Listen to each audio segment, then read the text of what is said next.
ಪ್ರವಾಸಿಗರೇ, ಸ್ವಾಗತ. ನಾನು ಆರಿವ್. ನಮ್ಮ ಸಿಂಧೂ ನಾಡಿನ ಗುಪ್ತ ಅದ್ಭುತಗಳನ್ನ ನಿಮಗೆ ತೋರಿಸಲು ಮತ್ತೊಮ್ಮೆ ಇಲ್ಲಿದ್ದೇನೆ. ನಮ್ಮ ಮಹಾಸ್ನಾನಘಟ್ಟವನ್ನು ನೋಡಿ. ಇದು ನಾವು ಶುದ್ಧರಾಗುವ ಮತ್ತು ಸಮುದಾಯವಾಗಿ ಸೇರುವ ಸ್ಥಳವಾಗಿದೆ. ಇವು ನಮ್ಮ ಉಗ್ರಾಣಗಳು. ನಾವು ನಮ್ಮ ಜನರಿಗೆ ವರ್ಷವಿಡೀ ಆಹಾರ ನೀಡಲು ಗೋಧಿ, ಬಾರ್ಲಿ ಮತ್ತು ಎಳ್ಳನ್ನ ಸಂಗ್ರಹಿಸ್ತೇವೆ. ನಾವು ಕಂಚು ಮತ್ತು ತಾಮ್ರದಿಂದ ಮಾಡಿದ ಪ್ರಮುಖ ಉಪಕರಣಗಳು, ಕೊಡಲಿ, ಉಳಿ ಮತ್ತು ಚಾಕುಗಳನ್ನು ಒಳಗೊಂಡಿವೆ. ಮತ್ತು ನಾವು ಪ್ರಮಾಣಿತ ತೂಕ ಮತ್ತು ಅಳತೆಗಳನ್ನು ಹೊಂದಿದ್ದೀವಿ. ಕೇವಲ ಉಪಕರಣಗಳು ಮಾತ್ರವಲ್ಲ, ನಮ್ಮ ಕೈಗಳು ಸರಳ ಮಣ್ಣನ್ನ ಕಲೆಯಾಗಿ ಪರಿವರ್ತಿಸ್ತವೆ. ಈ ಮಡಕೆಗಳನ್ನ ಕೆಂಪು ಮಣ್ಣಿನಿಂದ ಮಾಡಲಾಗಿದೆ. ನಂತರ ಅವುಗಳನ್ನು ಬೆಂಕಿಯಲ್ಲಿ ಬೇಯಿಸಲಾಗ್ತದೆ ಮತ್ತು ಕಲೆಯಿಂದ ಜೀವ ತುಂಬಲಾಗ್ತದೆ.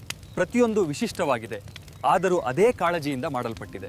ನಮ್ಮ ವ್ಯಾಪಾರವು ನಮ್ಮ ಭೂಮಿಯನ್ನು ಮೀರಿ ನದಿಗಳು ಮತ್ತು ಸಮುದ್ರಗಳ ಮೂಲಕ ಮೆಸೊಪೊಟೇಮಿಯಾದಂಥ ದೊಡ್ಡ ಸಾಮ್ರಾಜ್ಯಗಳಿಗೆ ಸಾಗುತ್ತದೆ.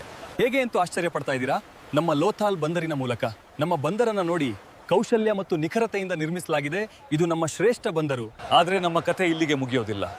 ನಮ್ಮ ಅವನತಿಯ ಹಿಂದಿನ ರಹಸ್ಯವನ್ನು ತಿಳಿಯಲು ಮುಂದಿನ ಭಾಗಕ್ಕಾಗಿ IG ಅಕಾಡೆಮಿಗೆ ಭೇಟಿ ನೀಡಲು ಮರೆಯಬೇಡಿ.